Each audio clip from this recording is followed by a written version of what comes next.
Welcome back to the Lord of Nosgoth's channel. Today we're going to do a little something different. We're going to play with ZBrush a little bit. Um, One of the first things I'm going to do here is change up my ZBrush palette a little bit. I believe it should be the transform that I want. So I'm going to drag this over here so that I have my little transform, and over here I've got my standard ZBrush palette. And we're going to work with Dynamesh a little bit today. And kind of what we're going to do as we go along here is we're going to use Dynamesh to kind of create a character. Now, it's been a while since I created a 3D character, so I'm more than a little bit rusty, so just bear with me as we go along here. Now, what I've selected is a Dynamesh sphere. And if I click over here on the geometry palette, you can see that Dynamesh has already been turned on, and we're going to kind of play with these tools a little bit and see what they can do. Now, some of the other Dynamesh tutorials you'll see, they use the nudge brush a lot, but we're not going to use that one too much today. I've found it to be not really what I want. So we're going to play with this and turn this sphere. I'm going to hit Shift F so we can see the polyframe. Turn the sphere into a character, and as we go along, we'll add more to it and more and more and more and so on and so forth until we actually have a workable mesh, and hopefully we'll get far enough into this that we actually use the new ZBrush retopology tools to retopologize what we have. Alright, let's get started. Alright, one of the first things I'm going to do here is turn on, you see I have activate symmetry and mirror symmetry. You can see what each one of these things does, anything in ZBrush actually, by holding down the control key and simply hovering. We already have the x-axis on mirror, so we're going to turn on Z as well. So what we do on, you see we have 4 brushes here. What we do on one's going to happen on pretty much everything. So let's work with this a little bit and just kind of play with the clay. Now, one thing that ZBrush has done of late is turn the Shift key. By holding down Shift, you automatically have your smooth brush. Now, 100's a little bit too high for me, so I'm going to turn this down a little bit to say about 35. Now, when I hold the Shift key, I can smooth out my geometry as I go along. And you can see we can make adjustments very quickly and very easily here. Anybody who doesn't know ZBrush tools, whoops. If you hold down, if you're rotating in the window, that's just left click and then move your mouse. Hold left click, move your mouse, it rotates. If you hold left click and then tap the Shift key, then whatever you're in will, of course, snap to. You can also hold the Alt key and left click to pan, and to zoom you hold the left click, press the Alt key, and then let go. You press and hold the Alt key, left click, and then let go of the Alt key, and you can zoom in and out.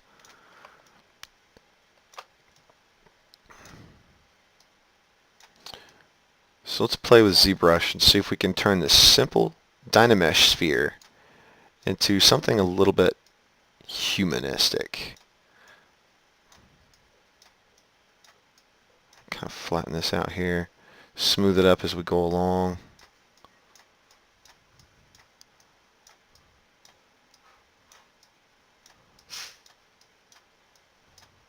As you can see, ZBrush has become an extremely powerful tool, and I hope as I go along to these to kind of show it off a little more and show some of the newer, more powerful things that ZBrush can do that it previously couldn't before, because it has some really cool abilities now, including being able to automatically help the artist redo their topology just by using wire guides. It's actually pretty awesome, and I'm really looking forward to using it, and hopefully we'll get to show some of these really powerful tools off to everybody. Now again, it's been a really long time since I modeled, so I'm naturally going to be more than just a little bit rusty, but just bear with me.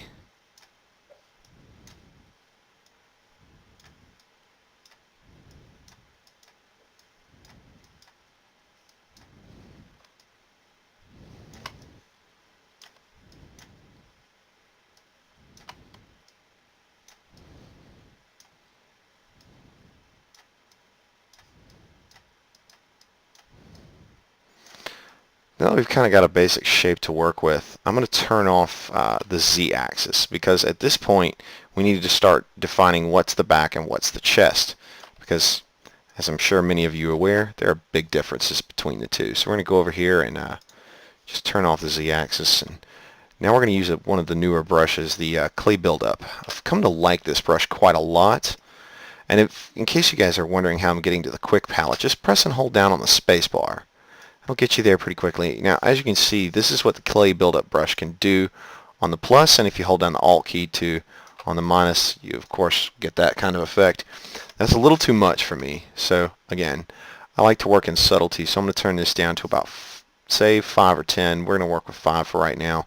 See how that does. If I need to, I'll turn it up later, because I'd rather make more strokes to get what I need than have to just keep editing and keep editing and keep editing and keep editing.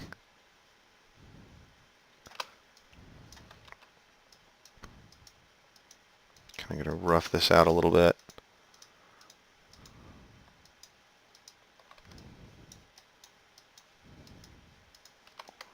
Smoothing it out as I go along.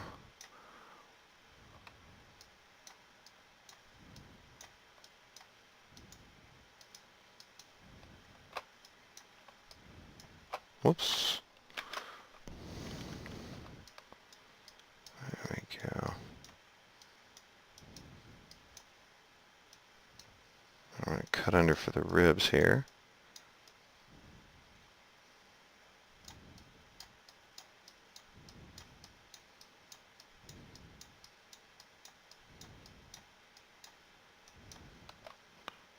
I'll build that back up a little bit.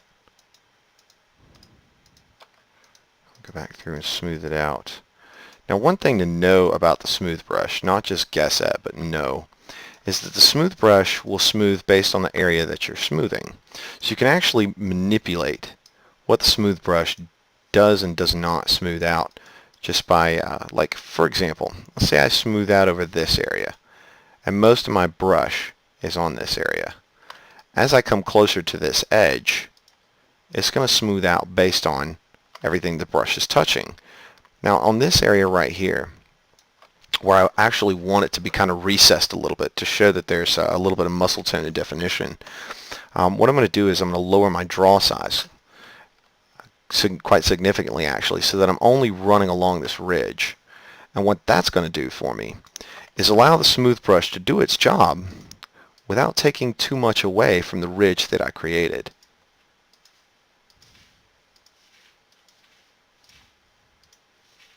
So the smooth brush samples what's around it and then smooths based on the sampled area. Always a good tip to remember. So we'll zoom out here a little bit and take a look at what we've got so far. Not great. You see we've got some areas here to work on. So the focal shift is another thing that you can use to manipulate how the brush works. Now the focal shift, the way it works, as you can see, I'm going to press shift here, so I've got big blue. You can see that the inner circle is where the greatest area of effect is going to be applied, whereas the outside circle is the area between the edge of the inside circle to the outside circle. That's where the fall off is going to be. Of course, the outside circle is where the fall off completes or finishes out. So just by changing that, you can also manipulate how your brush works. And this is going to be true of all your brushes, be it smooth brush or whatever else you happen to be using at the time. As you can see, we've got kind of this effect that's just not desirable, so we're going to move this topology back a little bit. Again, increasing draw size, moving the focal shift, all of these things can affect how your brush actually works and behaves. So we're going to kind of round off our guy here. Tucking things in as we go along.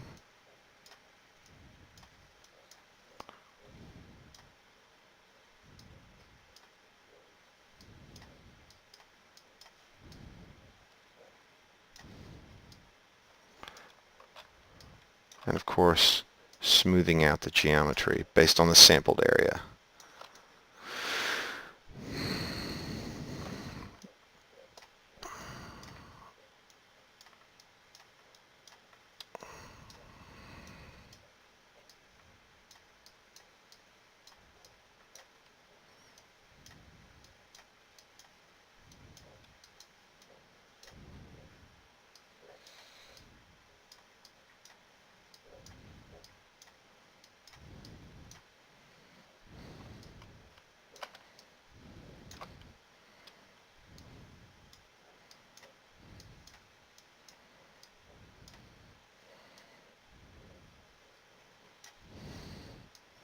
Now these shoulder areas, I'm going to use this to round out a little bit, because we're going to come back to that later, and it's going to be very, very important that those shoulders are there.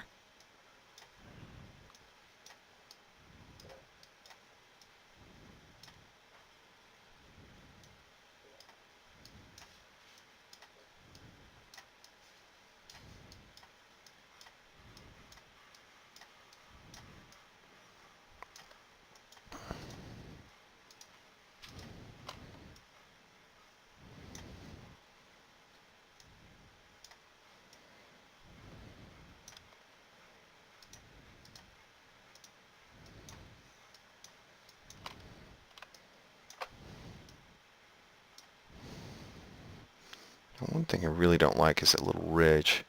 So we're just going to kind of move some of this stuff back here.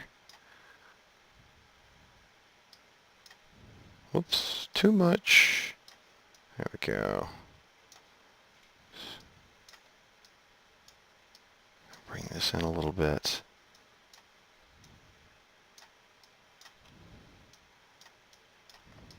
Smooth that out. As you can see, when I said I liked working in subtlety, I really wasn't kidding.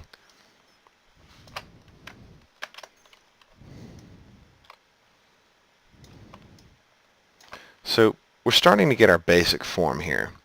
As we form this out, we really don't need the, we really do not need the polyframe on all the time. There will be times where I'll go back and I'll turn the polyframe on, but even then it'll have a purpose.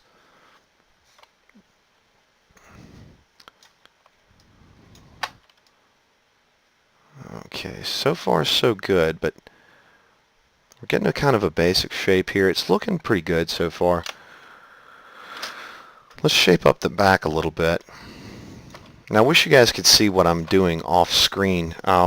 Actually, I'll kind of show you. Let me Alt-Tab out of this for a second. And I'm going to go here and go to desktop backup. There we go. Old. And it should be in pictures. There it is. Alright. I kind of wish you could see my other screen, because what I've done is I've actually pulled up an image of the human muscular system. Now what this will allow me to do, it's a pretty accurate medical image, so what it'll allow me to do is as I go through and edit my ZBrush document, or edit my little Z-tool here, it'll let me carve more and more realistic muscles. So we're going to work on the back for a little bit. Let's go get our clay buildup brush, and of course we still want to be in X mode, but the brush size is way too large for what we want. We're going to turn that down to about 35. And of course the Z intensity is still set at 5, so that's good for right now. So we're going to tilt a little bit and start up here. And we're going to just build this up. Actually, I want to turn that draw size up to about 50. Maybe a little bit above 50. There we go. Alright. Lead in from the shoulders, smooth it out as we go along. Subtlety is the key to believability. I'm going to turn that up just a little bit more. Don't be afraid to make sweeping changes. You can always go back and smooth it out. Whoops, I selected the transpose tool by mistake.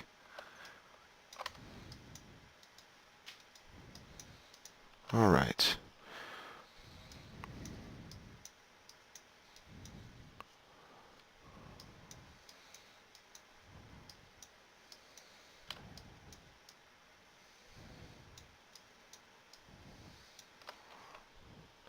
Now, one thing to note, it's kind of important that you actually get some sort of image reference so that you can build up, if you're going to do what I'm doing here, you can actually build up kind of a, whoops, grabbed part of the background. You can actually kind of, if you get a reference image, a good one that you can use, on human anatomy, always a good thing when you're sculpting, because no matter how much you remember, how good you think you are, you're always going to forget something. And you're never really going to get it perfect. So always have a reference image of some sort. It's just good policy. So you can see here we're building up muscles in areas where we need them, and in areas where we don't, we're going to take away. Like down the line, down the spinal column, we're going to take away down there because there is a little bit of a recess down through that area. And then we'll build up. We'll zoom in and out and build up as we need to go throughout here through the shoulder. And then again here to the upper back. And then of course smoothing it out as we go along.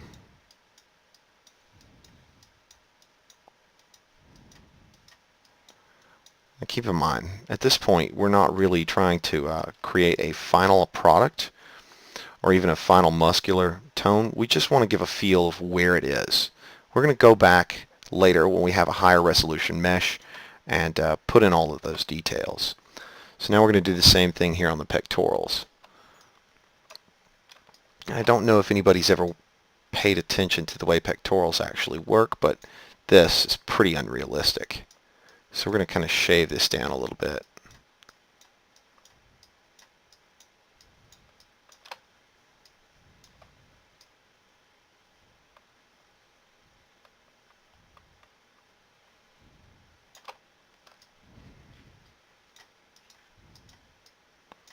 Of course, the areas that need building up will build back up as we go along, but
now for a rib line we're going to need to define that a little more. Quite frankly, I've never seen anybody with pectorals, not in real life anyway, with pectorals quite that spectacular. However, if you happen to be one of those magical human beings that does have them, you have my sincerest jealousy.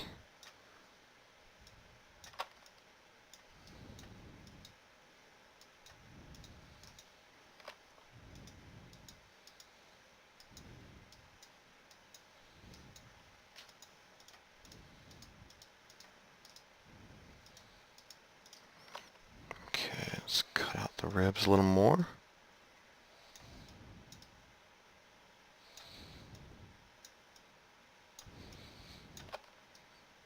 Smooth out down there real wide. And we'll build that up.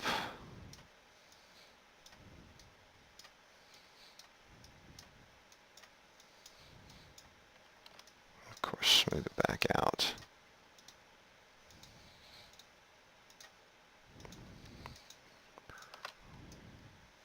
As you can see, we're kind of building towards something here. Now, this is a little bit Superman-y, I will grant you, but it's kind of the effect I'm going for. I want it to look somewhat realistic so that when the viewer sees the character, they don't totally disbelieve the existence of such a figure. But at the same time, I don't want it to look like he's the average, common, everyday person. Because then, if he were average, well, he wouldn't be all that interesting, would he?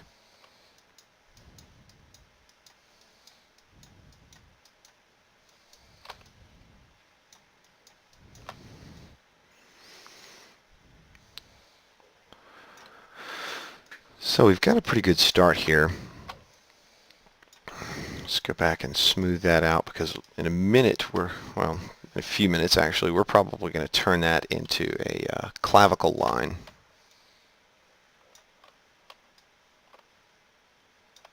Zoom out a little bit.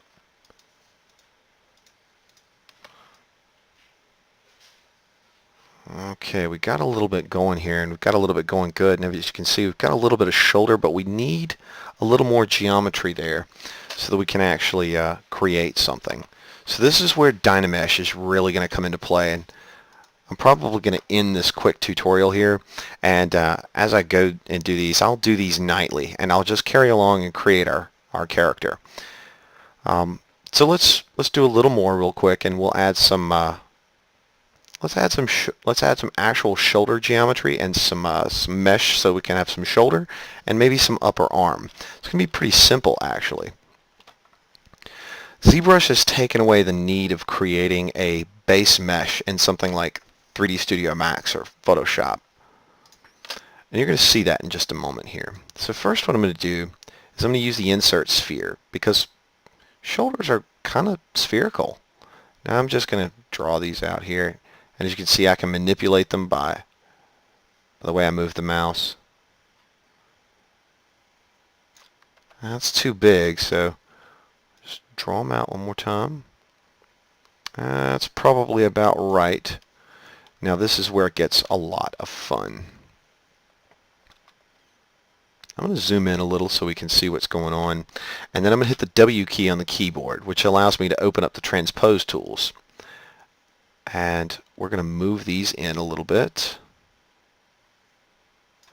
And then we're going to hit E. That will open up the scale tool. Let us scale them out. Scale out a little bit. No, it's probably too much like that. So let's scale them out in size overall.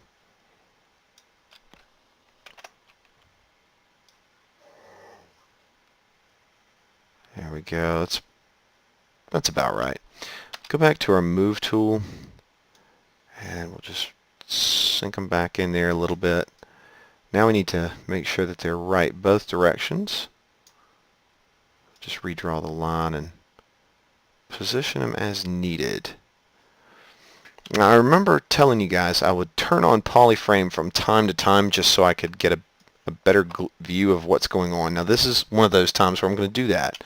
So I'm going to hit polyframe, and as you can see, the mesh of my original sphere is actually quite a bit more dense from the look of it than the mesh of these spheres. So what we're going to do is we're going to hit Control D. Now as you can see, the mesh on the spheres gets a lot more dense, but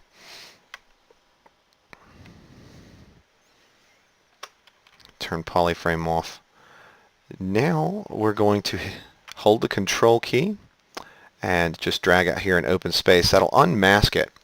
And if we go to draw, we can now edit these as if they were a part of the mesh. But they're not really going to be a part of the mesh unless, and this is when pressed, the AND button, with a negative mesh inserted on top of a Dynamesh, which is our sphere inserted on top of our original sphere. The remesh action will create geometry only where the two meshes intersect one another. All other geometry will be removed. This operation is very similar to the subtool remesh intersection option. So when I click this button, basically what's going to happen is the mesh that you can see where we actually place the spheres is going to be integrated into the mesh that we already have. And the other mesh that's behind what you can see is going to go away. So let's do that now. And as you can see here, that's exactly what happened. And now we have a little bit more sculpting surface to play with. So if I were to take and go grab our clay buildup, now I can actually stretch this pectoral line all the way out to the top of a shoulder.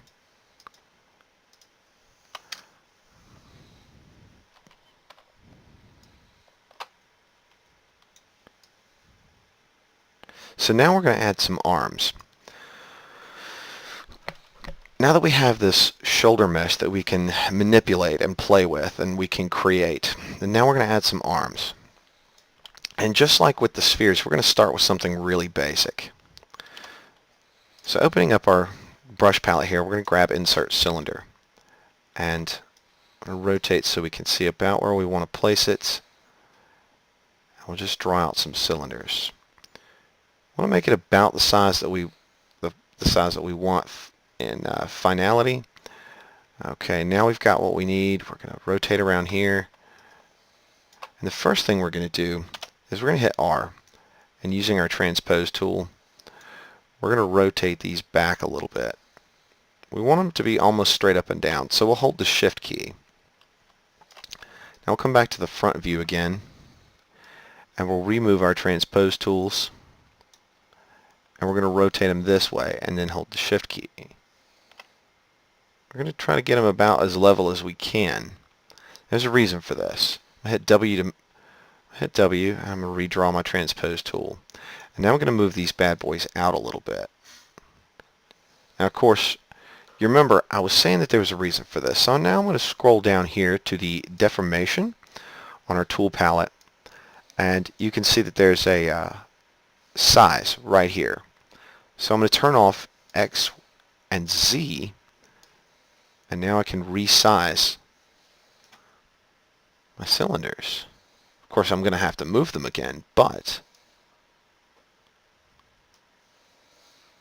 now remember, keep in mind, we're going to have to remember about how long the human upper arm is.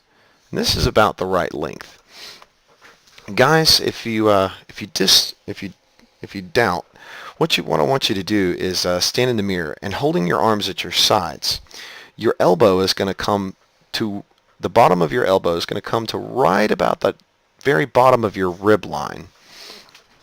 So these need to be just a little bigger, just a little bit bigger. So we're going to bring the size out a little more, just a little bit, not a whole lot. Draw move lines, and we're just going to go ahead and move them into place. Okay, that's about right. Truth be told, they should be right about there. So as you can see, let's take a look. Let's zoom in here real close and see how well they intersect, how well the meshes intersect.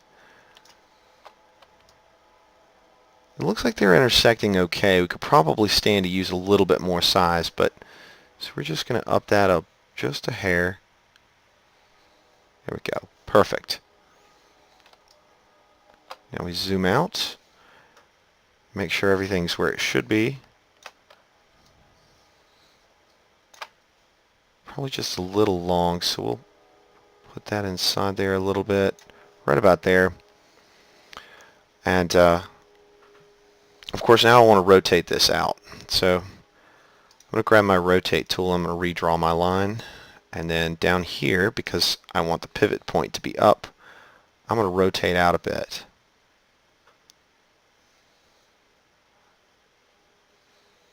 There we go. As you can see, my arms are coming back in kind of a funky way, so can't be having that. So I'm going to redraw my line again. I'm going to rotate them forward a little bit.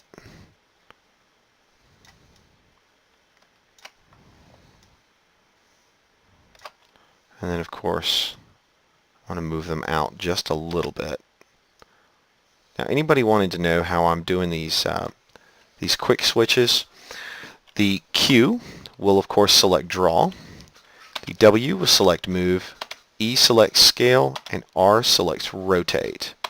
So we're going to go back into draw mode, and I'm going to hit Shift F so you can see the polyframe, and this is exactly what I was talking about. You can see the polyframe here is on our cylinders really not dense enough. So Control D once is going to bring it closer to where it needs to be, but as you can see, the density of the mesh is still very light, so we're going to have to hit Control D again so we get pretty close to where our original mesh was, and now we're about there. So now, while holding the Control key, we'll just unmask this, and then we're going to go back up here and we're going to hit and And now you can see what happens to our mesh. We actually have upper arms that we can begin sculpting on.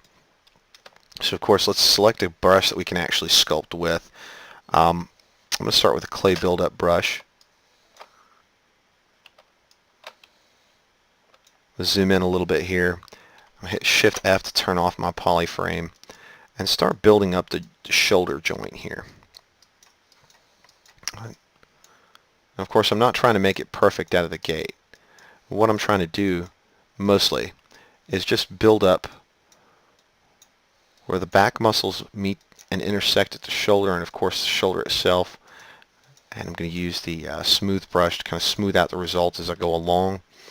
And remember that anybody watching, remember that I still have X symmetry turned on, so what's happening on this side is of course happening on the other side as well.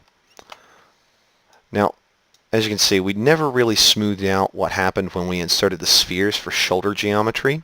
So I'm going to hit the Alt on the clay buildup brush and just kind of cut some of this out, because he's still a person, still needs an armpit.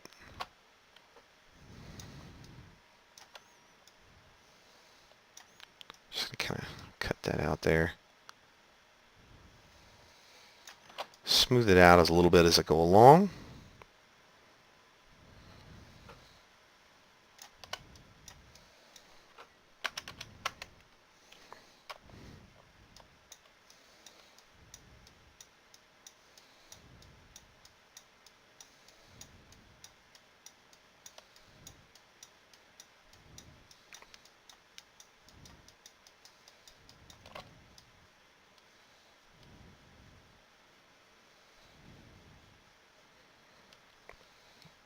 And of course, always remember the first rule of perspective. Never spend too long looking at details up close. Always make sure to back out and take a look at things from afar, so you can see how the overall result is looking. Always do this when working on your 3D models or drawings of any kind. Take a step back. It helps you retain perspective, and I mean that both figuratively and literally. So as you can see, we've got a pretty decent mesh going on here. And as we go along, we'll finish building this character and then slowly but surely turn it into something that anyone would be proud of. Thanks for watching, and I'll see you tomorrow night with the next episode.